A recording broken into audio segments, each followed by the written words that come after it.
Is it 10? Yeah. Okay, good morning, everybody. It's 10 o'clock. Let's go ahead and call this meeting to order for February 25th, 2020, Polk County Commissioners Court. At this time, we'd like to remind everybody to turn off any cell phones, pagers, etc., any devices. And we would like to ask Brett Lester with First Baptist Church to lead us in prayer. Let's pray together. Father, once again, we are just grateful for this place that you allow us to call home. We thank you for its beauty. We thank you for the blessings that you continue to bestow upon it. And God, we thank you for its people. God, I pray over this meeting today. I pray for those that are in leadership. God, grant them wisdom as they govern justly, God, as they seek to improve this county. And God, our heart is that you would continue to change our county for the better, that you would change it for the inside out in such a way that you would receive the glory, God. We ask all this in the name of Jesus. Amen. Amen. Thank you. Madam Clerk? I pledge allegiance to the flag of the United States of America and to the republic for which it stands, one nation, under God, indivisible, with liberty and justice for all. Honor the Texas flag. I pledge allegiance to thee, Texas, one state, under God, one and indivisible. Thank you, ma'am. Yes. Has anyone signed up for public comment? Not that I see, no ma'am. Okay. Item number 3 is informational reports. Before we hear from our staff members, I would like to recognize the group in the very, very back. Would you all like to come up? These are our Blue Star Marker representatives. So the news to the court is that the Blue Star Marker has been resituated. Maintenance completed that. Would you all like to say anything? Yes, on behalf of the Polk County Garden Club, I definitely want to thank the Commissioners Court for allowing our Blue Star Marker to be relocated over to the Veteran Service Office. And I can't thank Jay enough and his staff for all the hard work that they've done in getting it relocated and established. We want to invite all of you to Memorial Day. We do have a program every Memorial Day and Veterans Day to honor our veterans and those currently serving. So this Memorial Day, we will have a big rededication of our Blue Star Memorial Marker. So please remember that, put that on your calendar, and please join us on that day. And again, we can't thank you enough. We surely will. Thank you all, and Thank thank you. you for all your Thank hard you. work. We appreciate it. Thank you.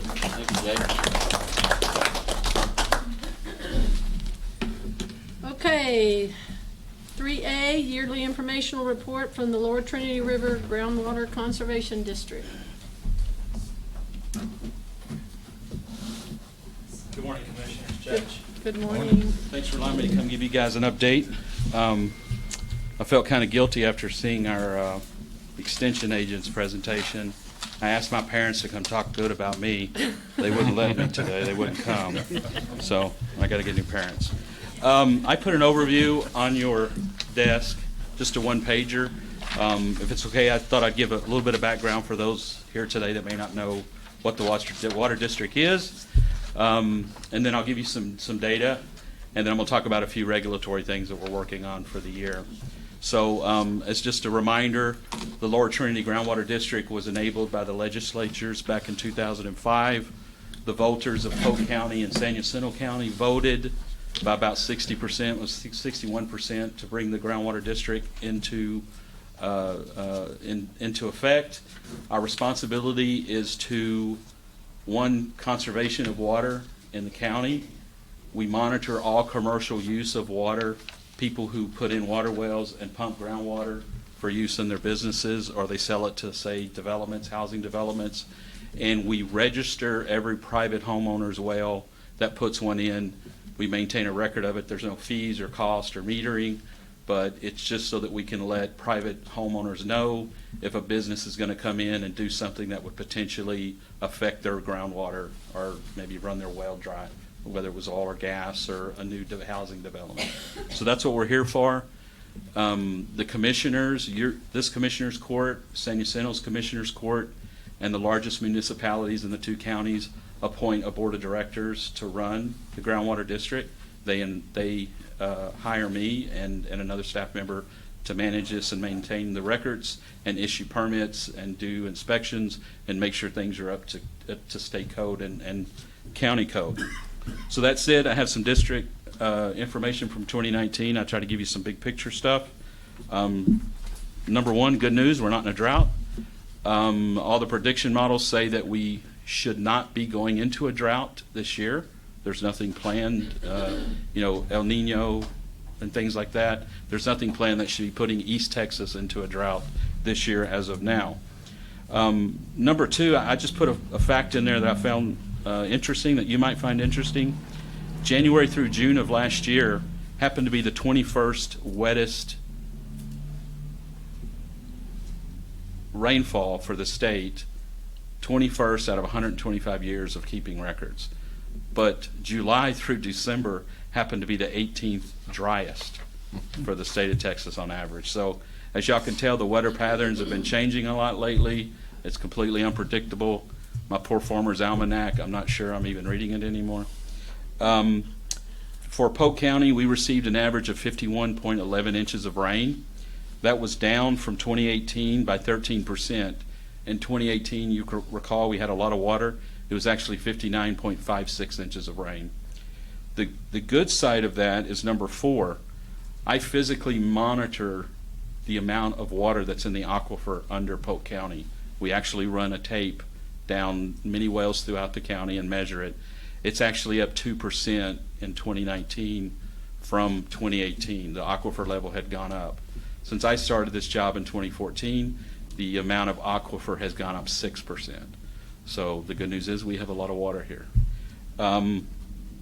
For district commercial water well pumping, it was actually up. The amount of commercial people, small businesses, which either could be a water utility or an RV park or a gas station, anyone who has a commercial water well, they pumped water 2.25 billion gallons last year. That was up from 2.1 billion gallons that they pumped in 2018. But the number of permits that I issued for commercial businesses went down by 55% in 2019. In 2018, I issued 9 permits for new businesses to put in commercial wells, but in 2019, I only issued 4. For residentials, it was also down. In 2018, we had issued in Polk County 137 private water wells that people put in their home. But in 2019, we only issued 132 registrations for wells. But that doesn't mean they were building less houses. A lot of them go on commercial water systems sometimes and don't put in their own well because it's cheaper to tie into an existing one. Oil and gas, the number of wells were down by 1. I had issued 7 for Polk County last year. We issued 6 for oil and gas this year. Altogether, just big picture for you, since we started in 2006, we are tracking 1,691 private water wells in Polk County. We are tracking 484 commercial water wells that pump water, that use that water in the course of the business, or they sell that water. That equates, at a state level, we don't track water by gallons, we track it by acre feet. So if you equated the amount of water the commercial businesses pumped, there's an algorithm that we calculate how much private people pump. It comes out to 3.3 billion gallons of water, but that comes out to 10,000 acre feet of water. The state, through a series of planning that I'll mention in a little bit, they come out with what's called a model available groundwater. They say Polk County, or in this case Polk County and San Jacinto, you are allowed to use this much of the aquifer under you. That number happens to be 53,000 acre feet. I mentioned that we only use 10,000, so we only use 19% of the MAG allowed to us, which is a very, very good thing. If you compared us to someone like Montgomery County south of us, they exceed their MAG, right? They're in desperate need. They're buying water from San Jacinto River Authority. They're looking for other reservoirs to create such. We're not in that predicament. Some regulatory things that's going on. We are required to maintain a 5-year groundwater management plan for Polk County and San Jacinto County. Judge, there's a binder I sit there on your desk. It's 118 pages. Every 5 years, I have to create that plan. It gets submitted through a long process of approvals through TCEQ, Texas Groundwater Board. It takes about 10 months. It just got approved in December 20th, so it's good. I don't have to start for another 2 years redoing it. We'll pass it around for everyone's reading Yes, sir. pleasure. And I included a USB stick in there. That'll- But do it when you're not sleepy, trust me. There's a lot of engineering data in there. We work with hydrologists and engineers to create the data. So there's a lot of modeling in there about what would happen if we exceeded population or we had more economic growth, okay? So on the back of the page that I gave you, you'll see there's some maps I gave you. We're parts of 3 different regional water planning groups. The first one is GMA 14, which stands for Groundwater Management Area. Those counties around us, we all meet almost on a monthly basis. We, in addition to our groundwater management plan locally, we create a regional groundwater management plan called a desired future condition. My responsibility is to maintain the estimates of what we're going to need on an economic basis all the way out to 2070. And we work with those counties to see how we're going to interact because we all actually share the same aquifer, the Gulf Coast Aquifer. And we submit that plan. We're halfway through working on that plan, and it's going to be submitted no later than May of next year. But it's going well. The bottom line for you to take out of that is we should see no significant drawdown of our, what I mentioned, the MAG, the Modeled Available Groundwater. The numbers I've submitted will keep us the same amount of water, barring any unneeds from another county that comes in and tries to take more water. If you recall, you guys gave me the direction last year, do not give away any of our water. I'm holding the line to that, okay? If it comes to it, I'll come back to you and we'll discuss what our options are, okay? It's difficult because we compete against, like I said, Montgomery County and Harris County. And they're the 800-pound gorillas, right? And we're the small guys, so it's a little bit of public politics going on. I'm on the board for Region I Water Planning Group that you'll see on there. It's the green one. Half of Polk County is in Region I. Half of Polk County is in Region H. It's determined by the watershed. What falls on the right side runs into the Natchez, and what falls on the left side goes into the Trinity. So we get stuck in 2 different water planning. I happen to be on the board for both. That board is made up of not groundwater people, but it's made up of all the river authorities, the agriculture authorities, the timber industries. It's about 50 members. We get together. We also have to create a 5-year plan that plans for all of the growth out to year 2070.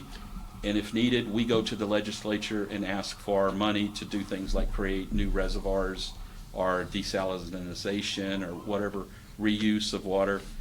Those plans are going through public hearings for Region I and Region H right now.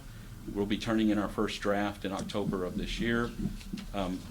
Region H, I believe we're going to be asking the legislature for somewhere around $58 billion to support the growth of mostly the counties south of us, right? Some more reservoirs and water desalinization. It's like $58. Region I, which is East Texas, has more water. It's more around, I think, the $30 billion mark is what they're going to be going to the legislature to ask. And so we'll be finishing those up mostly this year. I'll bring it to y'all's attention if there's anything that adversely affects us. I don't foresee anything right now. So my bottom line is, I always say we're kind of water rich here. So every company in the world should be coming to Polk County as far as I'm concerned. Okay? Any I'll stop there. Any questions? No, just a comment. You know, there's only one county that divides us between Montgomery County, and you're part of that water district also. Seminole County, yes, sir. And That's the scary they have part. it worse because as Montgomery County uses more, it draws Seminole Yeah, County's no, I know. water lower. In some cases, 300 feet lower over the next 50 years. Yeah. So we're working that. You said we were allowed to use up to 53,000 acre feet.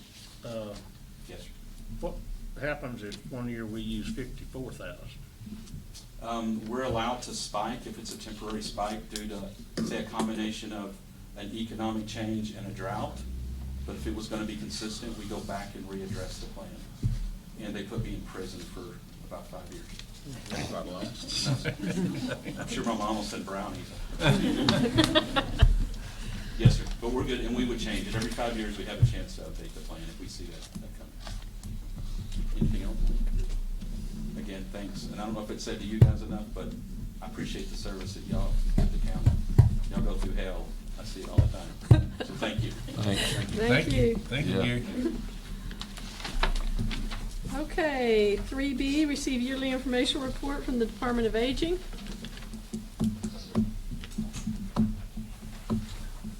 Good morning. Morning, Dee.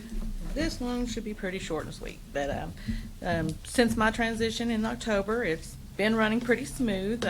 We serve 30 home-delivered DECOG clients, 185 home-delivered DAD clients, for a total of 215 home-delivered clients per week, which breaks us down to about 1,075 meals a week for home-delivered, which is 55,900 a year.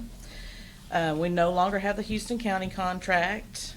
They have gone to different options. We also serve the 3 senior centers, Livingston, Corrigan, and Onalaska, which we serve about 110, 120 meals a day to those 3 locations, which brings us to 28,600 meals per year. So a total of the 2 meals that we serve is about 84,500 meals a year that we're serving to the county. We have the 4 full-time employees and 3 part-time ladies that work at the senior centers. And I also have 3 METS employees that help around those locations. And we just entered into the pilot program with the DECOG and all them about, which really it doesn't affect us because we serve county line to county line.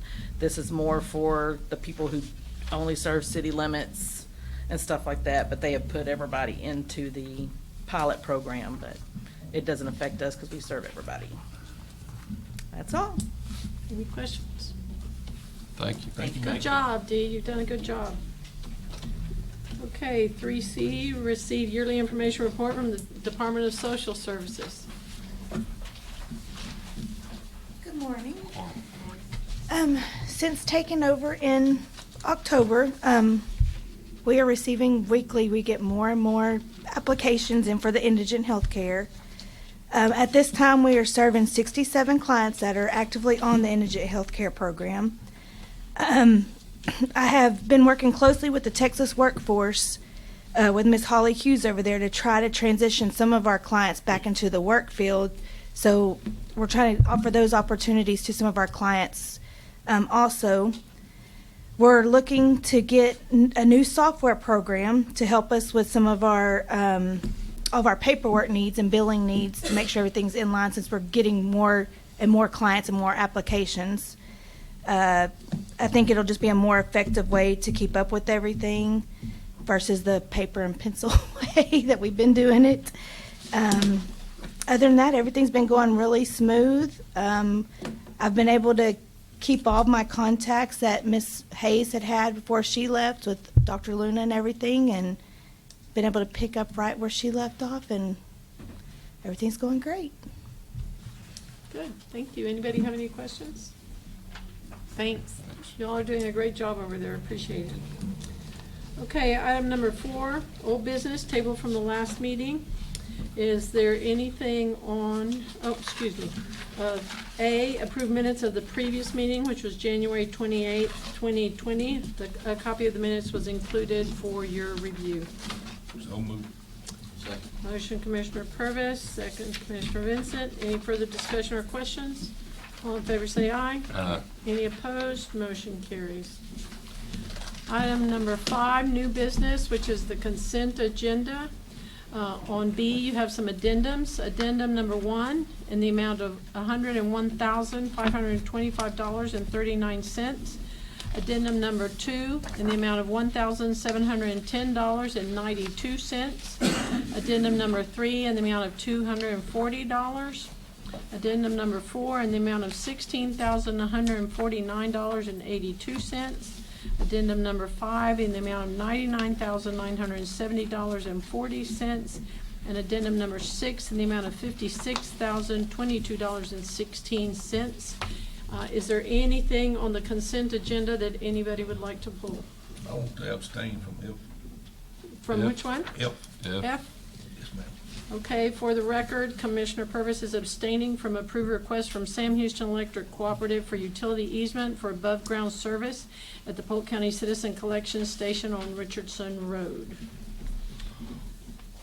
Motion to approve. Motion to approve, Commissioner Overstreet, second Commissioner Vincent. All in favor say aye. Aye. Any opposed? Motion carries. Item number 6, consider approval of personnel matters as follows. Review and consideration of personnel action form requests submitted since the last meeting, and review of any authorized emergency hiring. We had 3 emergency hires, 2 sheriff and 1 in the county clerk's office. Motion to approve. Motion to approve, Commissioner Willis, second Commissioner Purvis. Any further discussion or questions? All in favor say aye. Aye. Any opposed? Motion carries. 7, consider budget request for revisions to the budget as follows. The FY 2020 budget revisions as presented by the county auditor's office, and those were also in your agenda in your packet for your review. So moved. Commissioner Willis. Second. Second Commissioner Overstreet. All in favor say aye. Any opposed? Motion carries. Item number 8, consider approval of offers to purchase tax foreclosed properties as follows. Commissioner Vincent, it looks like all of these are in precinct 2. Second. Comes as a motion from Commissioner Vincent, second Commissioner Purvis. Any further discussion or questions? All in favor say aye. Aye. Any opposed? Motion carries. Item number 9, consider and approve the following election-related positions. The Central Count Station Manager, Tabulation Supervisor, Presiding Judge, and Alternate Judge as recommended by the County Clerk, which is our election administrator according to Texas Election Code 127.002 through 126.006. And they're listed there. The Central Count Station Manager will be Larissa Clack, Chief Deputy County Clerk. The Tabulation Supervisor, Michael Ainsworth with our IT Department. The presiding judge will be Fred Gruby for the Republican chairman, and the alternate presiding judge will be Don Glenn, which is the Democratic chairman. Motion to approve. Motion to approve, Commissioner Overstreet, second Commissioner Vincent. Any further discussion or questions? All in favor say aye. Aye. Any opposed? Motion carries. Item number 10, consider approval of order to establish an annual application procedures for enrolling charitable entities in the juror donation program. We included a copy of the request or an update change for the process for juror donation program, and Bobby is here if you would like to discuss it. Bobby, you want to come? Basically, historic data is that we were contacted of people that wanted to be added to the donations list. So we forwarded that information to Bobby. You should have a copy of who is currently on that list that was provided by Bobby. And so she's done some research and would like the court to consider it. So moved. Oh, well, let her, you don't want to let her tell you? No, I mean, it's fine. right there. We just need a written process in place. Yeah. We just want a policy in place. Works for me. Second. Okay. Looks good. Thank you. We have a motion by Commissioner Purvis, second by Commissioner Overstreet. And I guess there's no further discussion or questions. All in favor say aye. Policy's in place after this motion. That is Let's correct. vote. Any opposed? Motion carries. Okay, item number 11, consider approval of preliminary plat of Tyler Estates subdivisions located in precinct 1. Commissioner Willis?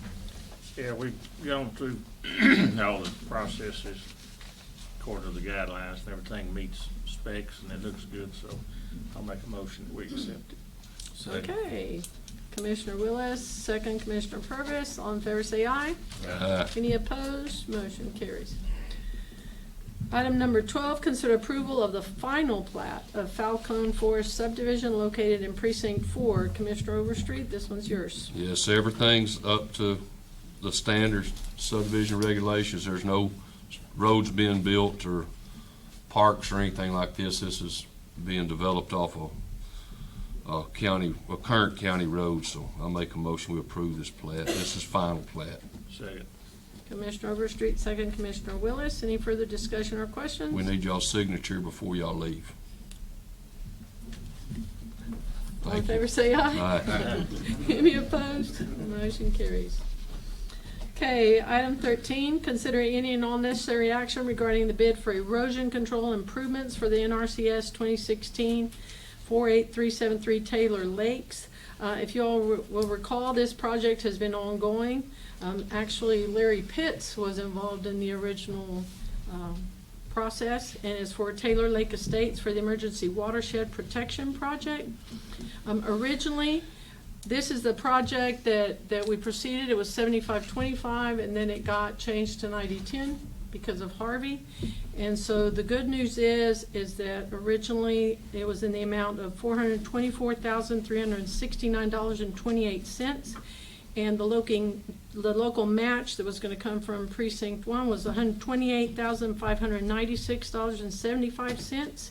And so the numbers have now changed, and so the portion to be paid now for Precinct 1 will be $51,438.67.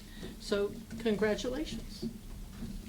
Nothing like saving a little money. Okay, so the request for bids was issued for the erosion control improvements, and Pat Oates is here to make a recommendation. You bet.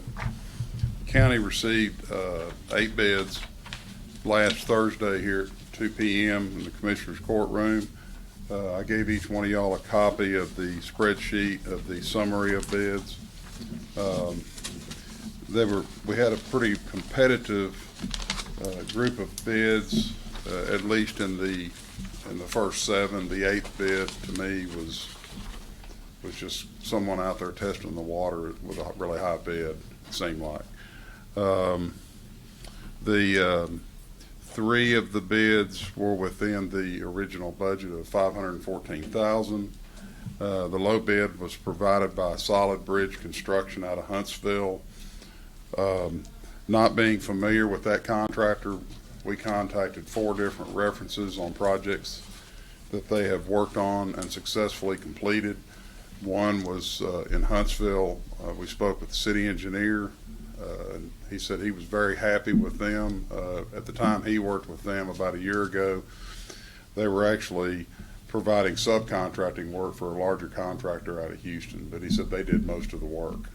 I got 2 other references from 2 different engineers in Houston where they had done work for Harris County Flood Control on erosion control projects for them.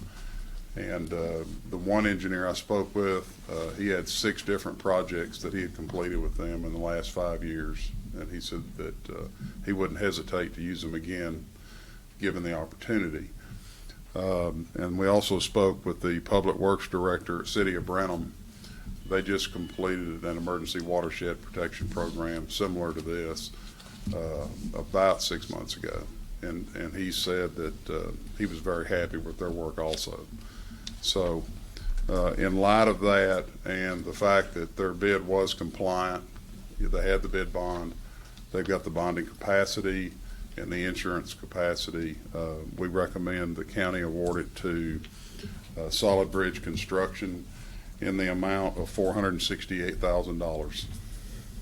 Thank you, Pat. Thank you. Do you want to bring that as a motion? Second. Commissioner Willis, second Commissioner Purvis. Any further discussion or questions? All in favor, say aye. Aye. Any opposed? Motion carries. Thank you, Pat. You Thank bet. you. Thank y'all. Appreciate it. Okay, item 14. This is kind of a crazy item.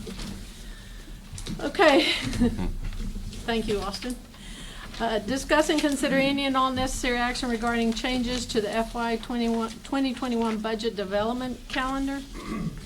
Okay, with the passage of Senate Bill 2, which got discussed ad nauseum, significant changes happened in terms of budget development timeline. And basically, I'm gonna kind of summarize just so that you all can see, because it gets very, very wordy. So this is what it boils down to. Normally, we would file our proposed budget in July and give the public plenty of time to look at it or review it, because we would have some basic information that we could start with. Now, because of Senate Bill 2, we need to slide our budget, proposed budget, down to June 30th of 2020. The estimated, this is the problem, part of what was created, is that the estimated values from the tax appraiser will not come to us until July 25th. So we are building a budget based on information that we don't have, because that's the way the legislature set it up. The other thing that's in there is that we must approve it at a regularly scheduled meeting. So we can't approve it at a special meeting. It must be a regularly scheduled meeting. So that forces us to adopt the tax rate prior to August 15th. Okay, so it has to be approved on August the 11th. But at this, and then we have to adopt our M&O on August the 24th, unless we're going to go into a rollback situation, or are required to have an election for it. So the issues become that we receive the estimated values, okay, for and the appraisal roll on July 25th. But then Leslie has to publish her tax rate on August the 4th. Y'all see what's happening? 1 week, boom. It's And all at gonna that- be at historic levels is the only way you'll be able to adjust it and hope that everything comes in. Something like that. So everything must be done by August the 4th, which puts the tax assessor collector's office in a huge jam. The tax appraisal office is going to try to get us all the information that they can as accurately as possible.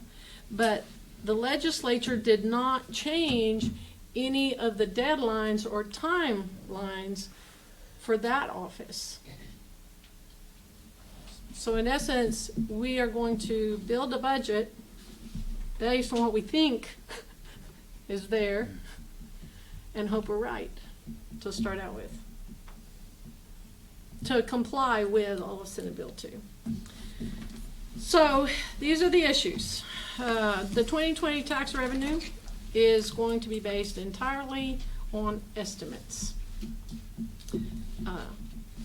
1 week, up to one, and 1 week before the tax rate must be adopted. So basically, we're kind of flying blind a little bit.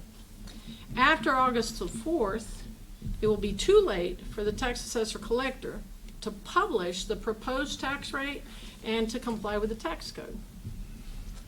So she has statutory mandates. However, because ours got pushed up, then all budgetary decisions will need to be made by August the 4th. And unless the court decides to increase the tax rate, which historically we have made every effort not to. So all budgetary decisions will need to be made by August 4th. So potentially, the budget is going to start out kind of looking like a wish list instead of true numbers and true, well thought out information. So our legislature, in essence, with Senate Bill 2, which, what was it, one of them said, those stupid county judges. So the stupid county judges that said we need to look at these timelines.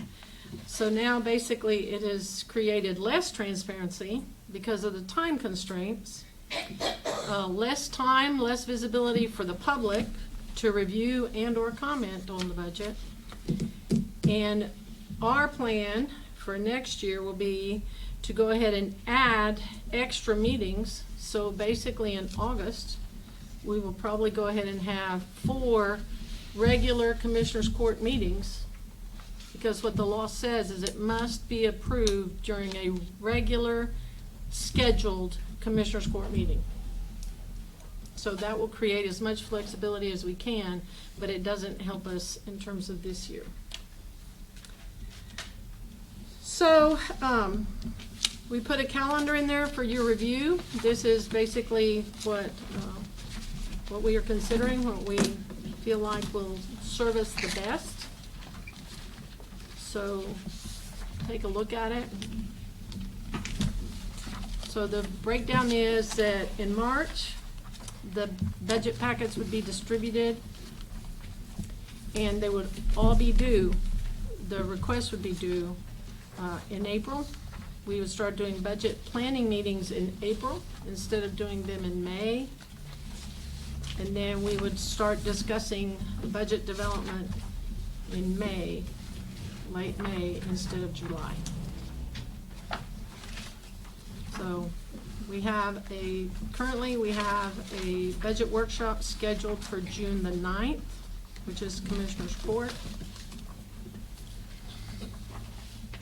And then you can go through the whole thing, and because we're having to combine the publication of notices, create room for the tax assessor collector to be able to do her publication of notices.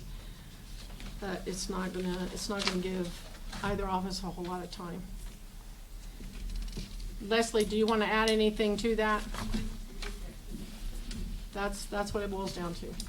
Basically, we have a week. You know, to compile the information, have the budget ready, and present it. And then we will have to turn around almost immediately and approve it, because it has to be published, but we won't have time for the public to really get a look at it. So, does anyone see a problem with that planning calendar?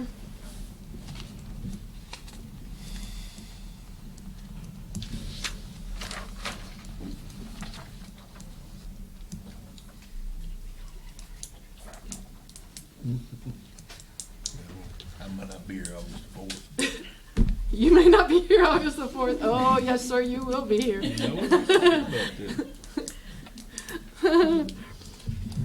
That'd be the meeting where we appoint these committee members. won't it?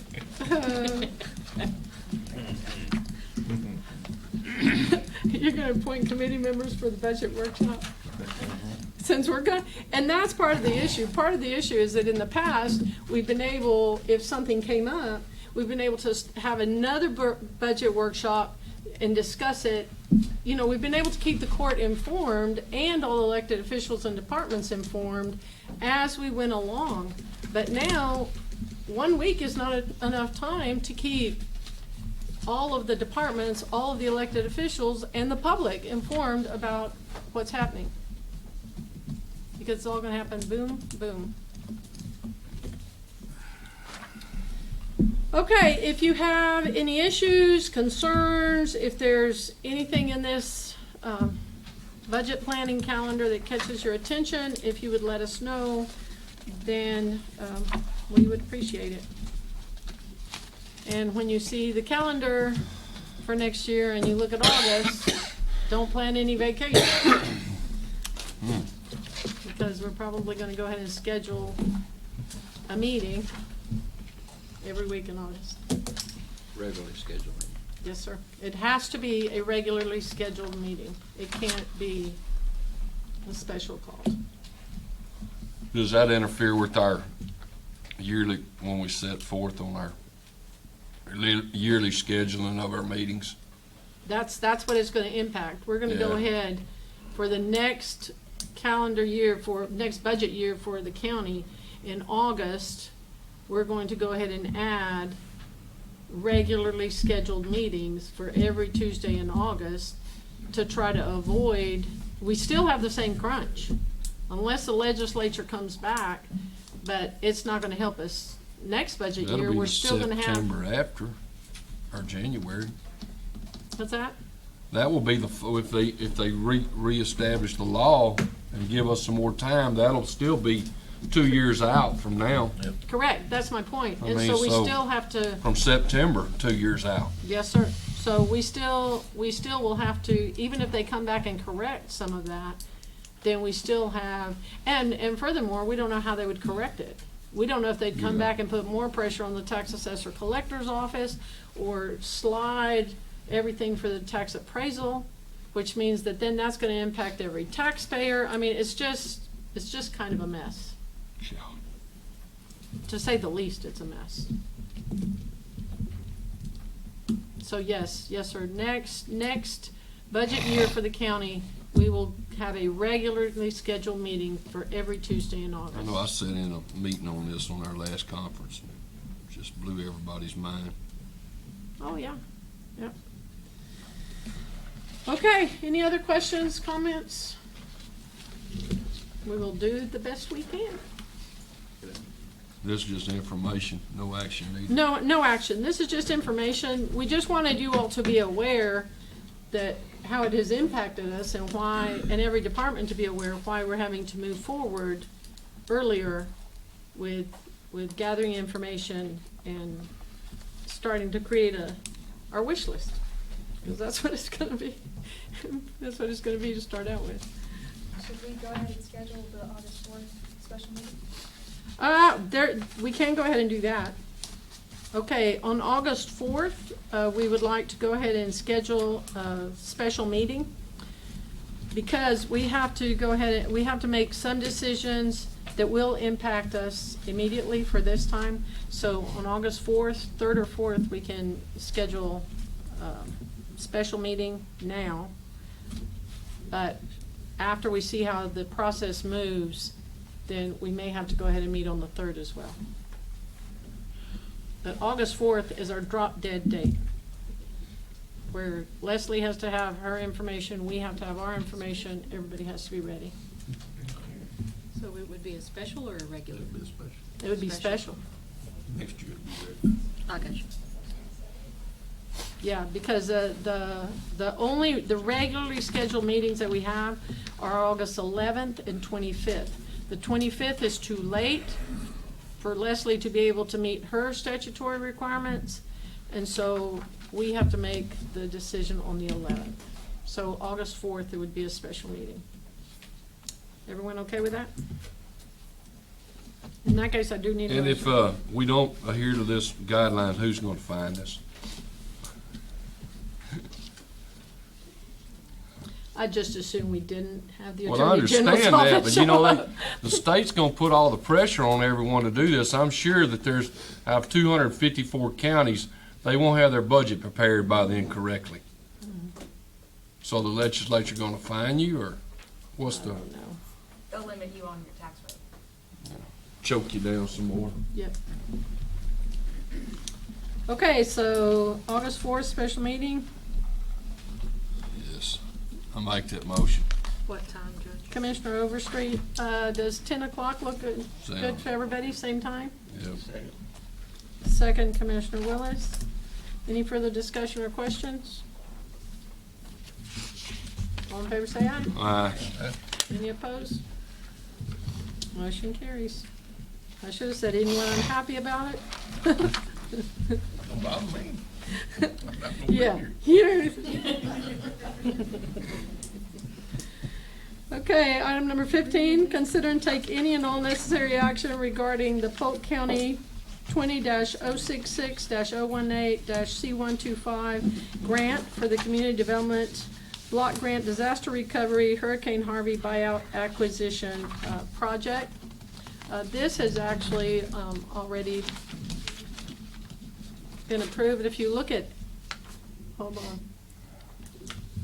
Okay, these were already approved, so this is another one of those motions where we have the buyout and acquisition project, and then we're going to approve the contract with GrantWorks. GrantWorks was the group that was approved for administration services. So A, consider approval of contract with GrantWorks, Inc. for administration services, and again, this is a formality. Second. Commissioner Vincent, Commissioner Overstreet. All in favor say aye. Aye. Any opposed? Motion carries.